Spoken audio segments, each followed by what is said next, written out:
Jenna released a contented sigh as she rocked gently in her glider, idly flipping through baby name books. Her slender hand rested protectively over the pronounced swell of her belly, feeling tiny flutters from within. At 7 months pregnant, her baby girl was growing stronger each day.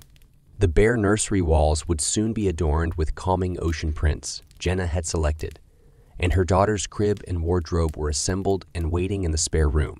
Everything felt peaceful and right, the anxieties of a first pregnancy having given way to buoyant anticipation. A chime at the front door startled her from her reverie. "Coming," she called, heaving herself up with a groan. She patted her belly and whispered, "Just let Mama rest a little longer next time, baby girl." Smoothing the fabric of her dress, Jenna opened the door to find an unexpected guest. A smiling, maternal-looking woman in her 30s stood on the porch laden with gifts. "Hello," she said brightly. "I'm Amanda, your neighbor from down the street. I've been meaning to introduce myself. I saw your sign at the community center about expecting." Jenna raised a bemused eyebrow. Their neighborhood wasn't known for spontaneous social calls from strangers, but Amanda seemed friendly enough, and her belly was too cumbersome to turn visitors away. "Come on in," she ordered, gesturing inside. Amanda followed her to the living room, setting down an ornately carved wooden rocking chair, a basket overflowing with baby clothes and toys, and a container of homemade lasagna. "Just a little housewarming gift for the new mom," she beamed. "I know how overwhelming the last trimester can feel. Please, let me know if there's anything else you need as your due date approaches." "Thank you. That's so kind of you," Jenna replied, surprised by such generosity from a stranger. She began to appreciate Amanda's visit more when she saw the rocker's sturdy construction and fine details. "This chair is beautiful. It must have been expensive." "Oh, not at all," Amanda waved her off. "I had it custom made years ago for, well, never mind that now." She suddenly seemed distracted, eyes drifting to Jenna's swollen belly as if drawn by some magnetic pull. Her expression softened to a look of wistful tenderness that Jenna found oddly intimate. Clearing her throat, Amanda met her gaze once more and smiled warmly. "In any case, it's yours now. You'll use it far more than I ever could." And with that cryptic statement, Amanda launched into an eager round of questions about Jenna's obstetrician, birth plan, and nursery preparations. She proclaimed herself available for childcare, meal delivery, or anything else Jenna's growing family might need. Her eagerness was flattering, but Jenna grew uncomfortable under Amanda's intense stare as she described each detail of her pregnancy. There was something strange, she thought, in the fervor of this near stranger's interest. Still, she didn't want to seem rude to her new neighbor, and the rocking chair was too generous a gift to refuse. With a final thank you, Amanda took her leave, promising to check in again soon. As Jenna watched her depart down the sidewalk, she felt a lingering unease she couldn't quite place. Running a hand over the smooth wood of the rocking chair, she told herself she was being silly. Amanda meant well, and her support could be invaluable these next few months. The gifts were thoughtful, and Jenna would welcome any help offered by a fellow mother. Yet a nagging instinct persisted that Amanda's interest held motivations beyond simple kindness. Soon, Jenna would discover just how deep that fixation truly ran. Amanda strolled down Jenna's sidewalk, gazing fondly at the bright shades of yellows and greens bursting with vines and blooms in her flower beds. A smile played at her lips as she pictured their lovely suburba with a new beautiful baby to join in the scenery. She had just tidied up a care basket of homemade soup, biscuits, and another baby blanket for Jenna. It was the neighborly thing to do, she told herself, even if a part of her wished to bask in the glow of new motherhood once more. As Amanda approached Jenna's porch, a muffled cry caught her attention through the open living room window. She sighed wistfully. No doubt that was the glorious sound of little feet pattering, or bedtime snuggles and story time. Without thinking, Amanda let herself through the gate and peeked inside. Jenna sat on the couch, cradling her belly as stormy emotions played out across her face. "Shuh, it's okay, baby," she soothed, though tears welled in her eyes. Her halfway packed suitcases and piles of baby items gave clues to whatever turmoil had taken hold. Amanda knocked lightly. "Jenna, is everything all right?" Jenna started at the intrusion, but relaxed when she saw who it was. "Oh, Amanda, I'm so glad you're here. I think the hormones have gotten the better of me tonight." She dabbed at her eyes, offering a wavering smile. "What brings you by?" "I brought you some supper. May I come in?" Amanda inquired gently. At Jenna's nod, she entered with concern, creasing her brows. "Here, let me take those," she said, scooping up the suitcases to put away. She returned with tissues and sat beside Jenna, waiting patiently until she felt ready to explain. Drawing a deep breath, Jenna began. "It's my partner, Mark. We've been arguing more and more as the due date approaches. He resents all the attention and money going towards preparing for the baby. Then tonight," he said. Her voice broke as fresh sobs overtook her. Amanda listened attentively, brows furrowing in dismay. How could any man treat a pregnant woman so callously? She made soothing noises and rubbed Jenna's back until the weeping subsided. "You don't need to go into it if you don't want to. But I'm here for you, whatever you need." Her concern and compassion touched something deep in Jenna. "Thank you, Amanda. I'm just feeling very alone right now." Amanda took her hands firmly. "You are not alone. I will be here for you and this baby every step of the way. This child will know nothing but love and support, I promise you." Jenna studied their joined hands, unsure what to make of Amanda's earnest declaration. While comforting, there was an undercurrent of fierce protectiveness and possession in her voice that unsettled Jenna. She extricated her hands gently. That means a lot, Amanda. But Mark and I may be able to work things out still." A shadow crossed Amanda's face, there and gone in an instant. She smiled tightly. "Of course, I didn't mean to interfere. Just know the offer stands whenever you need help." Her eyes flitted longingly to Jenna's belly. "May I?" she asked, reaching out a hand. Jenna nodded reluctantly, unsettled by Amanda's proprietary manner. But not wanting to offend, Amanda beamed as her fingers made contact, marveling at each fluid motion under the skin. "She's going to be so beautiful," Amanda sighed rapturously. "So perfect." Her fingertips lingered, tracing gentle circles until Jenna squirmed, extracting herself politely. Amanda snapped out of her reverie with a start. "Forgive me, I got carried away. You must be exhausted after such an upsetting evening."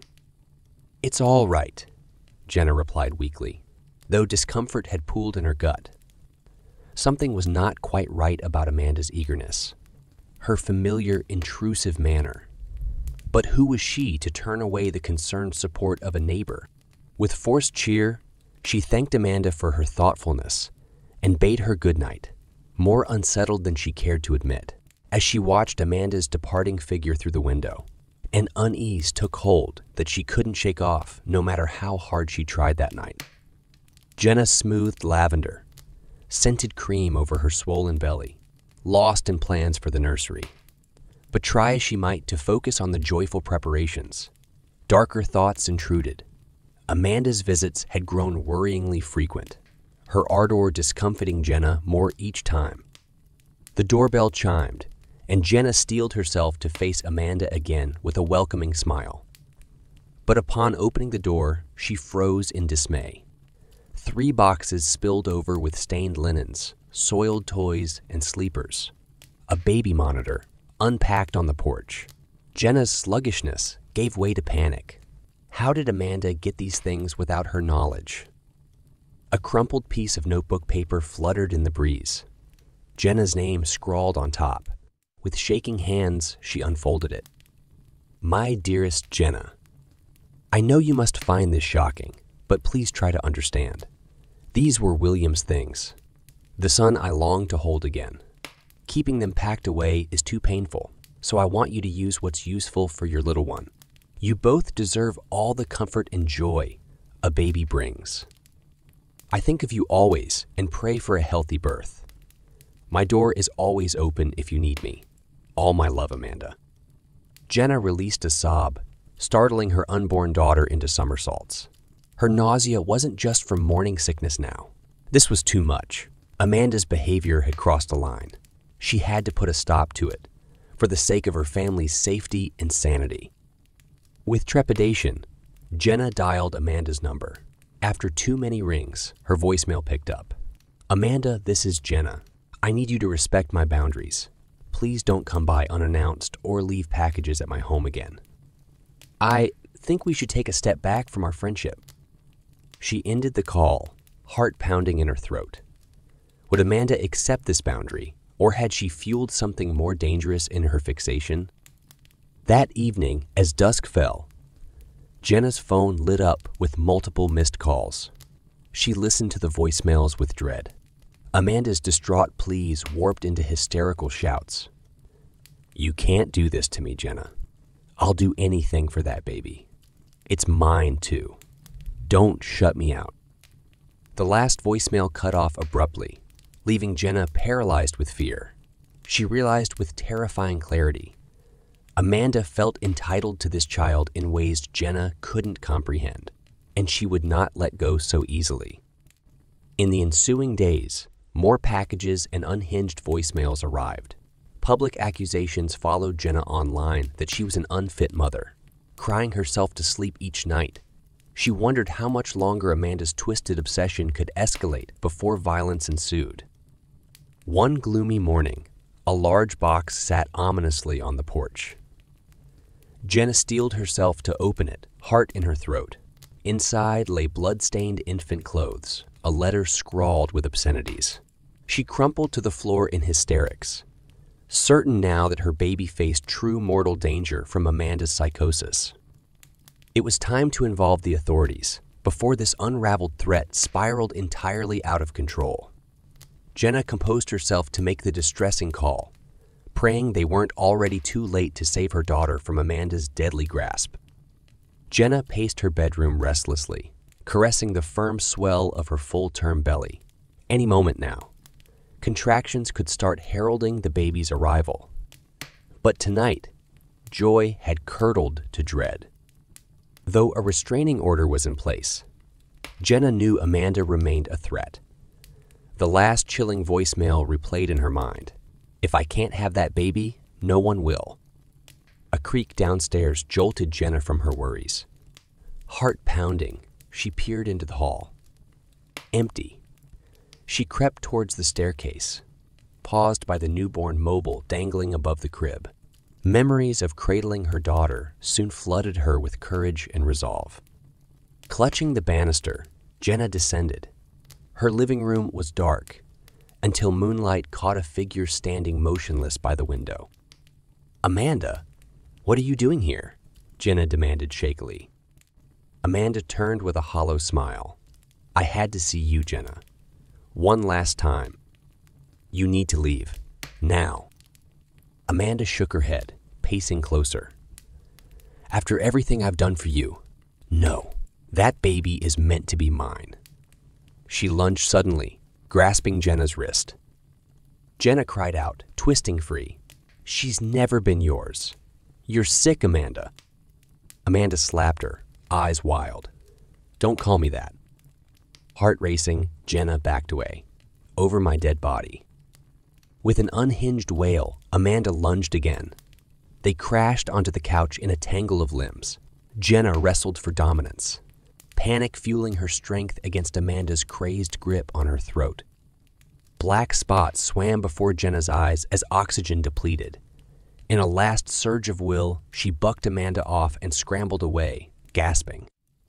Spots cleared to show Amanda panting against the wall, hatred twisting her beautiful features. She advanced again like a wild animal. Weapon. Jenna scanned desperately. A heavy lamp stood nearby. As Amanda lunged once more, Jenna swung with all her might. The lamp connected with a sickening crack. Amanda collapsed, motionless, Jenna collapsed too, dry heaving. Through her own ragged breaths, she listened. Was that another sound? A faint mewling. Her water had broken. Contractions gripped her with the force of battle. Grunting through the pain, she inched to the phone with the last of her strength. Help coming.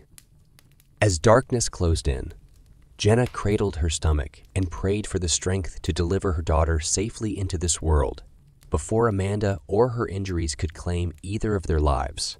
She had to survive, for the sake of the innocent new soul about to enter it. 2 weeks later, Jenna awoke in the hospital to gentle cooing. There in a bassinet beside her bed nestled a pink bundle, perfect in every way. Her daughter blinked curious blue eyes up at her, unaware of the harrowing journey she'd survived to be here. At long last, they were free and safe. All that remained was to heal and to learn to love without fear or shadows once more. Jenna sat staring blankly at her laptop screen, the brightness aggravating her tired eyes. It had only been 6 months since giving birth to Emma, but each day felt like a week. Her maternity leave was over and bills were piling up, yet she couldn't face working full-time. Again so soon, the isolation of new motherhood weighed heavy on her soul. That's when she remembered spotting a Craigslist ad the other day for a personal trainer offering discounted sessions. Mustering what little motivation remained, Jenna clicked and began scrolling through options. Many trainers seemed predatory or lacked qualifications, offering quick fixes that felt too good to be true. Then she stopped on a post headlined "Get Fit for Life. Personal training just $20 session." The photo showed an athletic man, probably in his late 20s, smiling warmly with genuine eyes. His claim of 7 years experience and certifications looked credible. Intrigued, Jenna read on. Jeff explained his passion for empowering clients through sustainable lifestyle changes rather than short-term goals. Clients kept coming back thanks to his individualized approach, accounting for dietary needs and medical conditions. Most importantly, he understood the challenges of parenthood and tailored workouts accordingly. Something about Jeff's message resonated with Jenna's situation, deeper than she cared to admit. The thought of regaining some physical strength and confidence appealed more than she expected. On a whim, she clicked the number provided and held her breath, half hoping it went to voicemail. Jeff speaking. How can I help? His cheerful tone soothed Jenna's nerves. Briefly explaining her needs, she was relieved to hear genuine care in his response rather than judgment for her current state. Jeff suggested an introductory session the following week at a local park to assess her abilities. The days crept by, and Jenna began having second thoughts. What if she embarrassed herself being so out of shape? Worse, what if Emma had a meltdown mid-workout, disrupting the whole session? Overthinking took over until she realized staying home wasn't solving anything. Pulling up to the park, Jenna spotted Jeff stretching by the playground. His muscular build was even more impressive up close, yet his smile communicated warmth rather than intimidation. Politely introducing herself, Jenna was surprised by how instantly at ease she felt. Jeff wasted no time getting to work, beginning with simple stretches and breathing exercises to relieve tension, asking gentle questions about Jenna's daily routine. He focused on lifestyle rather than performance goals. Emma played nearby, occasionally waving to keep mommy in her sights. The gentle pacing respected Jenna's limits while still providing a challenge. By the time they finished, she felt energized rather than exhausted. Jeff's guidance on proper hydration and nutrition also made intuitive sense. Handing over a card with his contact details, he said, "Let me know if you want to continue our sessions. I'm here for whatever you need." That night, as Jenna prepared dinner, she caught herself feeling more positive than she had in ages. Even Emma seemed attuned to her improved mood, babbling happily in her high chair. Glancing at Jeff's card, Jenna decided to take a chance, committing to weekly training if it meant regaining a sense of purpose and control over her situation. Something told her this was the beginning of a major change. The weeks of training with Jeff flew by in a blur. At first, Jenna struggled to keep up during their park sessions amid balancing motherhood duties. But Jeff tailored workouts around her limitations with mindfulness for recovery. Rather than push too hard, he focused on forming healthy habits of movement, nutrition, and mindfulness. Soon, Jenna began noticing subtle changes in her physique. As muscles developed in places long atrophied, Emma also enjoyed the sessions, exploring safely nearby as Jenna exercised. On days where self-doubt crept back in, Jeff remained encouraging without forcefulness. His warm reassurance kindled a flame of self-worth dormant since childbirth. As Jenna's abilities grew, Jeff suggested private sessions at a nearby gym with childcare. The spacious facilities provided more equipment options for diversifying workouts.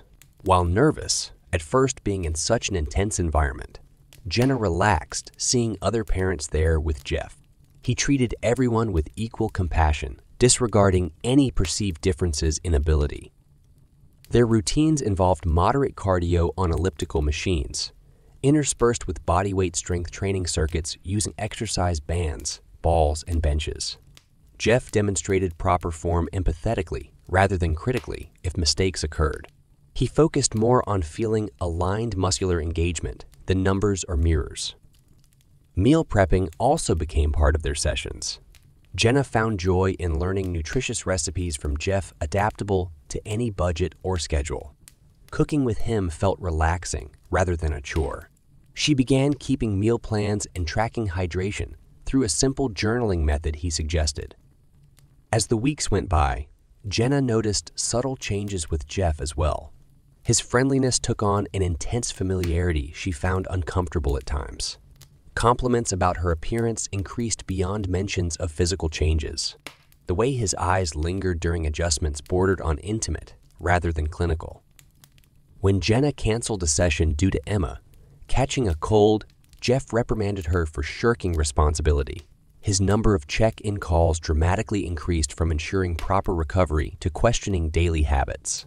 Even meal photos posted to social media elicited critiques of macronutrient balance. One night, Jenna confided these concerns to her friend Amy during a rare playdate.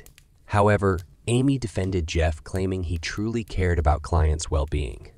Perhaps his methods were intense, but the results spoke for themselves. Jenna should feel grateful for his dedication and stop overthinking harmless adjustments. The unease coiled deeper in her gut, yet she remained uncertain. Her uncertainty grew when Jeff began joining Jenna and Emma on walks outside their sessions. He insisted on supervising rest days to ensure proper recovery through stretching routines. Casual questions about her social life and relationships took on an interrogative edge, demanding details. During one walk, Jeff corrected Jenna's posture mid-conversation, causing her to stumble. When she protested his touchiness, he reminded her who the expert was in an unexpectedly stern tone, shocking Emma into tears. Later, texts profusely apologized, but imposed a strict new diet and routine Jenna didn't consent to. Doubts fractured Jenna's judgment, yet her deep-buried dependency issues kept pushing resistance down. She worried displeasing Jeff may ruin all her progress, even risk harming Emma's safety through negligence if training ceased. But was this the kind of progress worth such a heavy cost to her independence and free will? The tightening vice of Jeff's control showed no signs of loosening its grip on Jenna's life. Any deviations from his imposed schedules were met with icy disapproval, disguising thinly veiled anger. Even minor tweaks to meal plans earned scornful lectures about commitment to their goals. Soon, text conversations shifted from training updates to daily check-ins, questioning Jenna's location and routines down to 30-minute intervals. Making plans with friends required advance notice and Jeff's approval, often denied as detrimental distractions. She wondered darkly if he monitored her phone tracking data without permission. Emma also came under increasing scrutiny from Jeff. He critiqued Jenna's parenting by second-guessing feeding times, activities and nap routines, and imposing suggestions. Emma's clinginess and fussiness concerned Jeff greatly as signs of lethargy impacting training. Jenna began avoiding bringing her daughter to sessions, fearing judgment and interventions. The final straw came one night when Jenna stayed late at the gym to work on an independent stretching routine. Upon arriving home, she spotted Jeff parked across the street in his car, pretending to scroll through calls and texts. Confronting him angrily, Jeff denied stalking, yet insisted on accompanying Jenna inside for a talk. Once in the living room, Jeff launched into a patronizing lecture about trust and wellness concerns. He urged Jenna to move closer, allowing daily visits for cooking, childcare, and supervised workouts, since going solo clearly wasn't working. Her isolation endangered all their progress together, not just physically, but mentally and emotionally, he claimed with cold care in his eyes. Jenna shuddered, realizing the depth of his twisted obsession now stripped bare. All Jeff's supposed care and wisdom were but grooming tactics, veiling a thirst for dominance and control. She escaped to her room, locking the door against his pounding fists, begging for another chance. Amy didn't pick up her panicked calls pleading for help as disturbing texts kept buzzing in. Days passed in a hazy blur of fear as Jeff prowled around Jenna's home, continuously texting and leaving voicemails and gifts on the porch, swept away unseen. Each sound outside the windows sent Jenna jumping with nerves, frayed like live wires. Even Emma's familiar cries took on an ominous edge, mirroring her mother's terror and confusion. One evening, Jeff confronted Jenna at the grocery store clutching a massive bouquet and tearfully blaming his own passionate nature gotten out of hand. She was his prized work of art, inspiring his greatest creation. He loved her too purely to let go so easily after coming so far together. Cold dread congealed in Jenna's gut at his delusional claims as shoppers milled obliviously nearby. Shoving past him with shaking fists, Jenna bolted from the store, sprinting towards her car with Jeff giving chase. She sped home in tears, locking every door and bar while little Emma wailed pitifully from her disrupted routine. Peering fearfully through blinds, Jenna saw Jeff skulk around outside, pleading to be let in, his gentle murmurs twisting into curses, screamed into the night. She knew this level of escalation demanded the ultimate choice between surrendering completely or fighting back fully with everything inside her. The dam of Jenna's fear finally burst, releasing a torrent of anger, fueling her to fight back against Jeff's torment with all her might. Waiting until his shadow disappeared at dawn, she memorized his license plate before calling the police with a detailed account and requests for a restraining order. Detectives came to take statements, gaining a protective detail stationed outside around the clock. They were unfazed by Jeff's supposed credentials, citing multiple retraining orders in the past. Through digging, Jenna discovered disturbing details about previous clients claiming abuse under the guise of care. She shuddered to think what might have happened had she not escaped in time. While the legal process moved at its maddening pace, Jeff's pleas grew more petulant and sinister through texts calling Jenna an ungrateful tease leading him on, even attempting no-contact elicited vows to make her pay for this betrayal in ways she couldn't imagine. Thankfully, officers stayed vigilant as Jeff's sightings lingered nearer in her peripherals during routine errands. Amy's apologies rang hollow when she finally resurfaced, claiming ignorance of Jeff's true nature out of misguided loyalty. Their broken trust hollowed out the last remnants of Jenna's withering support system as isolation consumed more of her daily routine behind locked doors. Yet, through this darkness emerged flickers of light as her resilient spirit began recovering piece by piece. Jenna found solace channeling fear into motivating anger-fueling workouts, aside Jeff's imposed programs. Instead of mirrors or judgments, she focused inward, strengthening her independence for Emma's sake. Small acts of resistance provided reminders of her power, like cooking nutritious family meals or strolling local parks with head held high despite lingering what ifs.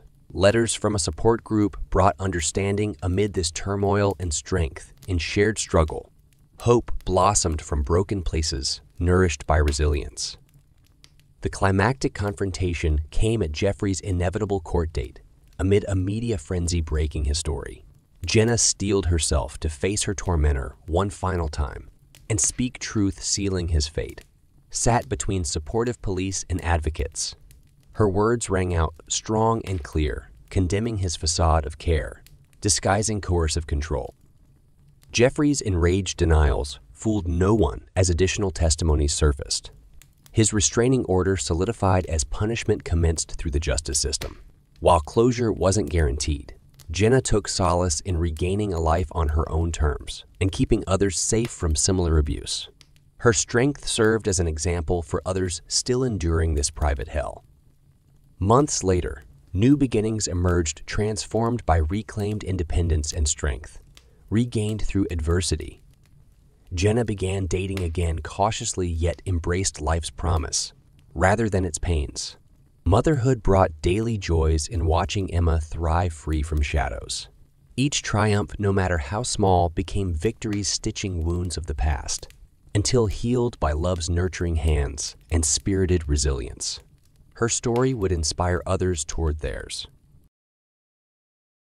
Jake drummed his fingers impatiently on the steering wheel as he crept down yet another long stretch of cracked asphalt, peering intently at the run-down buildings scattered amid sandy, vacant lots. His last hope of finding an affordable vehicle before his current one fully gave out was dwindling with each unfruitful site visit. As the afternoon sun beat down mercilessly, the inner workings of his old sedan seemed to groan in protest. A trail of thick plumes of smoke indicated the engine was only clinging to functionality through some stubborn refusal to surrender, just yet. But Jake knew it was only a matter of time before a total breakdown would render him utterly helpless. Rubbing sweat from his brow, Jake squinted down at his phone once more to double-check the address he had hastily jotted down after a late-night frenzy of listings on Craigslist.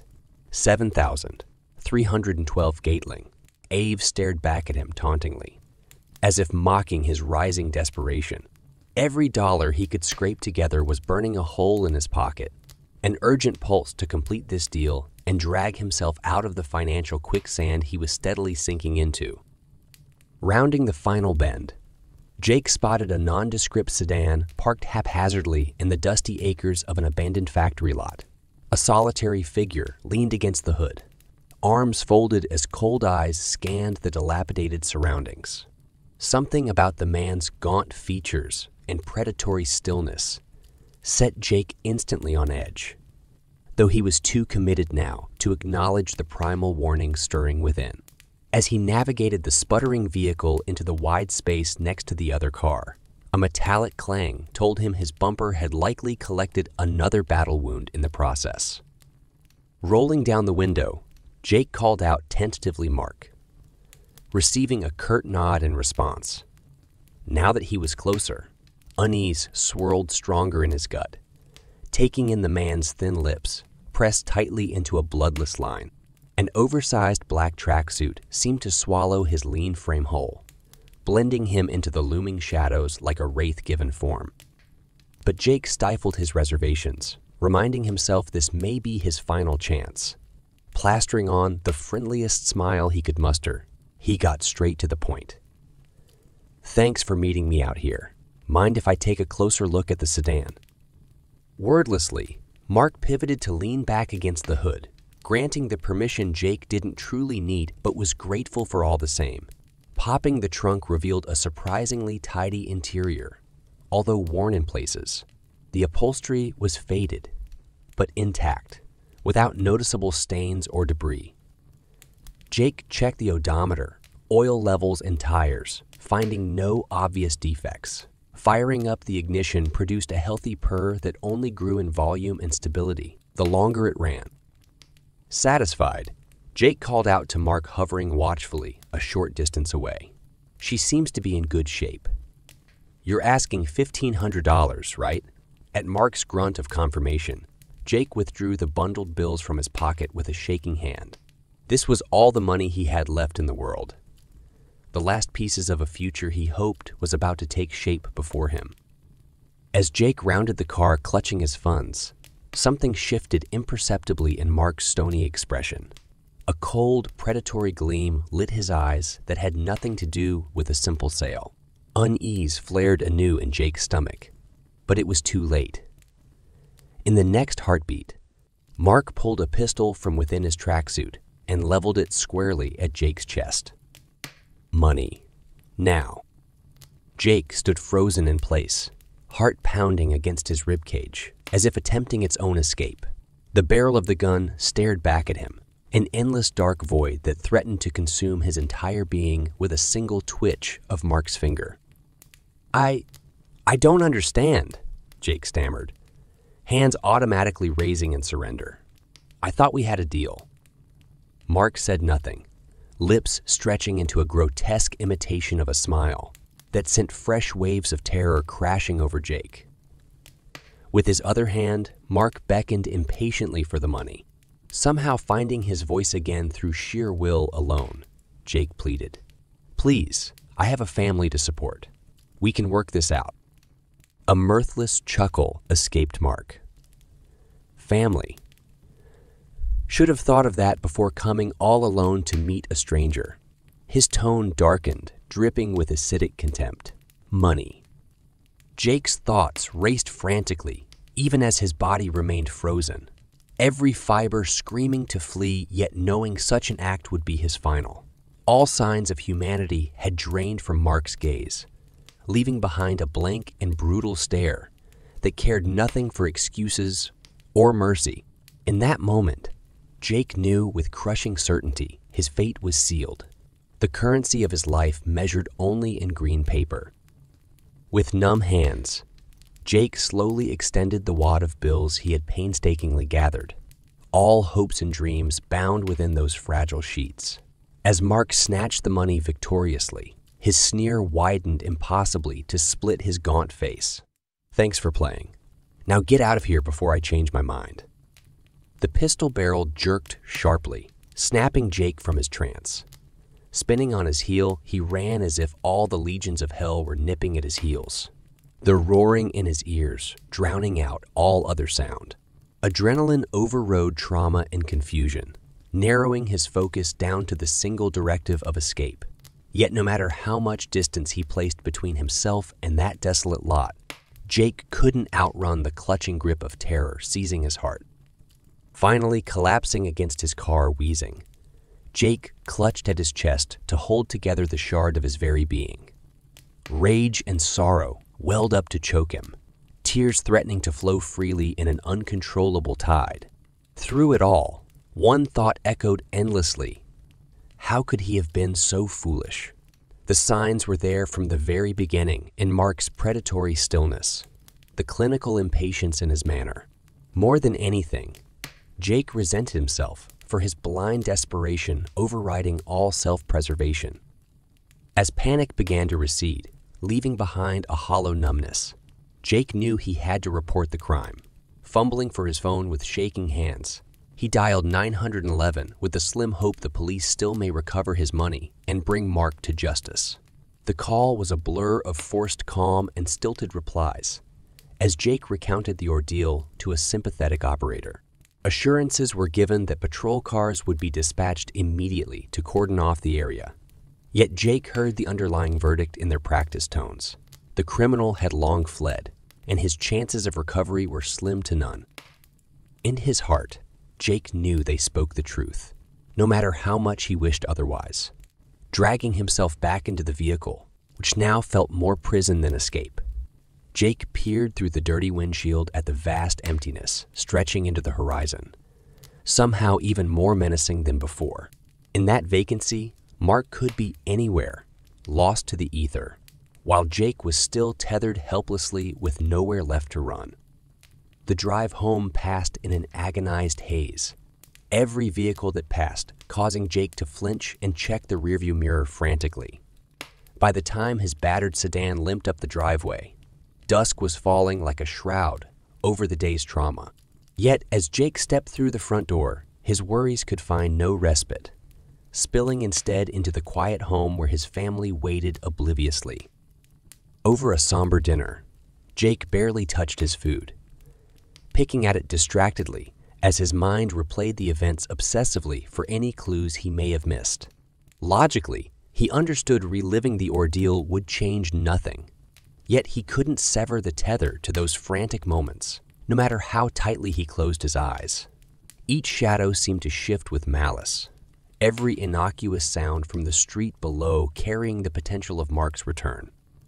After putting up a brave front for as long as he could endure, Jake finally excused himself to collapse into bed, hoping the protective walls of slumber may grant him escape, if only for a few fleeting hours. Yet as darkness closed in, an unwavering knowledge sank like fangs into his consciousness. Mark had shaken loose the foundations of all sense and security. From this day forward, nothing could be taken for granted, as the world had been stripped bare to reveal the unvarnished viciousness that lay just beneath the surface of normalcy. For better or worse, a new reality had begun for Jake, one where danger and doubt shadowed even those closest to his heart. Sleep would not come easily again. The following weeks passed for Jake in a numbing haze. Each morning he dragged himself from fitful nightmares, coated in a cold sweat to face another day, stripped of all meaning. Work provided little distraction as his mind drifted constantly back to that vacant lot, replaying each minute for clues to comprehend the senseless violence enacted upon him. Yet no matter how many times Jake dissected the encounter, it remained an incomprehensible blur that slipped further from grasp each time. Only the deepening chasm left within him testified to its grim reality. Though physically unharmed, something irreparable had fractured inside on that day, splintering his once solid foundations into shifting sands. Nothing could restore the naive trust in basic human decency so violently shattered. Every shadow now hid nameless threats invisible to the world around him. Every strange vehicle tailing too closely. Acquaintances started to blur into potential enemies as paranoia crept in to fill the void. Soon, leaving the house became an ordeal, rather than relief, with every intersection and darkened alley conjuring specters of that derelict lot. The police made no headway in tracking down Mark. Without clear identification or forensic evidence, he disappeared without a trace into the vast criminal underground, as insubstantial as the smoke from Jake's crippled vehicle. For the force, it was one more unsolved file to shuffle away, while for Jake it signified the death of hope itself. Without closure or justice, the traumatic memory burrowed deeper into his psyche with each passing day, warping his perceptions. Even at home, safety remained precarious. At every unexpected sound or shadow, Jake startled, reacting on instinct before logic could intervene. Family members tread carefully around him as if handling some fragile relic, sympathy fading into frustration as his paranoid behavior escalated. Though loved ones tried their best to reassure with kind words, no embrace could erase the brand burned deep into Jake's soul. The lines had blurred permanently between monsters and men in his eyes. Most shattering was the creeping self-doubt poisoning each interaction. Had Mark spotted some inherent weakness that drew him in like prey to slaughter? What flaws within himself had enabled such violation? Such questions gnawed tirelessly as Jake revisited every decision, scrutinizing for signs he should have noticed. Yet, in the aftermath, mistakes seemed painfully obvious, while in the moment remained a murky mystery. Sleep offered no shelter either, with night terrors skewering any reprieve. Each night, Jake fought to resist the claws dragging him back into that lightless void where he was powerless, reliving the stripping of dignity and theft of future. Mark's contorted sneer haunted those dark domains, a grim reaper come to harvest Jake's innocence for good. Waking provided small mercy before exhaustion dragged him under once more. Days blended into an endless continuum as Jake lost himself to an internal hell with no escape. Only through force of will and tightening discipline over rampant emotions did he cling to some facade of normality and functionality. Yet inside, a darkness festered, spilling pollutants into his interactions that were not his to spill. Like an open wound that refused to scab over, Jake's trauma refused to submit to time's balm, preserving him instead in a torment of perpetual vulnerability, perpetually bracing for the next shattering blow. To find respite, find control. These obsessions took root deep as Jake grasped at any straw that may wrest back what was stolen on that hideous day. Physically, he persisted, going through motions while inside an imprisonment of his own making. Only by severing completely the roots binding him to helplessness and haplessness envisioned any future beyond endless purgatory, rebuild or continue crumbling into nothing. That was the harsh ultimatum dominating Jake's existence, day and night, without reprieve. Though the road ahead stretched long and uncertain, resignation was not an option he could accept, not while life and dignity remained to reclaim. Somewhere in the murky fog, an iron will persevered, ready to be honed. Weeks blurred into months as slowly, incrementally, Jake began threading together the tattered fragments of his life. Through force of will alone, he wrested back control, arming himself with discipline and routine to counter the chaos sown deep within his soul. Every morning, he forced numb feet from the clinging tendrils of nightmares to greet another dawn with steely resolve. Work provided a semblance of purpose, occupying restless hands and mind despite distraction. Numbing exhaustion claimed him each night, buying fleeting moments free from ghosts that prowled the edges of perception. Family became anchors, their love and support surrounding him with a shelter no nightmare could pierce, despite frustrations on both sides. Yet shadows followed Jake even in waking, lurking in every random encounter. Deep scars not easily banished, his hypervigilance remained an ever-present thorn, twisting perceiving of friend and foe alike, twisting perceiving of friend and foe alike, through a prism of primal distrust. Still, he persisted, slowly learning to differentiate reality from products of wounded psyche. Weeks stretched into months, and gradually terror's stranglehold loosened its grip, receding. Although traces remained ingrained, memories ceased replaying on constant loop to haunt each quiet moment, instead fading to a dull, constant ache. One accepted as permanent scar tissue over deepest wounds. Trauma receded behind walls of discipline, no longer dictating each thought or action.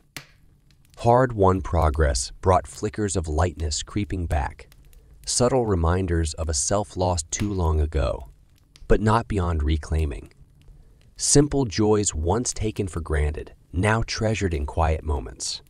The sun's warmth, green growing things, faces of loved ones stripped of all masks. Like a convalescent slowly regaining lost faculties, Jake emerged cautiously from the fog of perpetual inner war. Yet one foe remained beyond vanquishing, the criminal loose within a vast, indifferent system, erasing his infractions without consequence or closure for victims. Mark would likely haunt Jake until last breath, freedom enabling sowing more seeds of suffering in darkness. Bitterness threatened at such injustice, yet hatred nourished only the enemy within. So Jake forced even this demon to join others exorcised, locking fury and what-ifs far from sight and mind.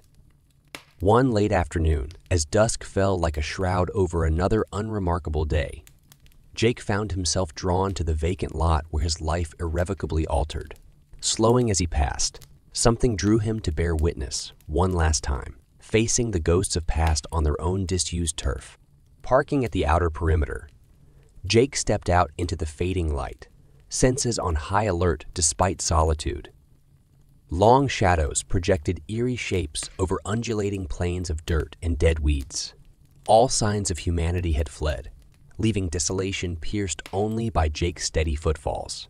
As skies dimmed to charcoal, the lot seemed severed from outside realities, a void where normal laws ceased. Yet through the stillness, something emerged with quiet certainty. This barren ground no longer wielded power over him. Free of urgency or reaction, Jake turned his gaze towards dimming horizons, absorbing the poignant stillness weighing heavy in that isolated expanse. Somewhere out there in gathering night, a predator remained unfettered, fate and future, unknown and unknowable. But one truth could not be denied. The world refused to stop simply because a single soul was broken. Life persisted in all its unrelated chaos, heedless of pain or trauma. In that impartial chaos, Jake found solace rather than betrayal. As full dark descended, Jake returned to his vehicle bearing a gift more precious than any material possession: the first wisps of enduring peace. Hard-earned lessons could not be undone, yet from ashes of shattered trust, new understanding took fragile root. Against long odds, he survived to tell, and would ensure the price exacted from his perpetrator was a life rebuilt stronger from rubble of the past. Such was the vengeance of time and inner strength against forces that seek only to diminish. In the glowing dashboard, Jake's reflection gazed back resolute and unbroken. A long road remained to walk free of shadows, yet darkness no longer held hopeless dominion. This was just beginning of a journey towards healings, towards forgiveness of self for imagined failures. Those scars would endure as reminder, so too would resilience, cultivated from fleeing flames of tribulation. The future, whatever faced, would be met without flinching as an equal to any challenge. Never again a helpless victim to misfortune or cruelty of others. This was Jake's hard-won gift, greater than any solution police or legal system could offer. With steady hands upon the wheel, Jake turned towards home and all that awaited. Carrying dawn of new days within.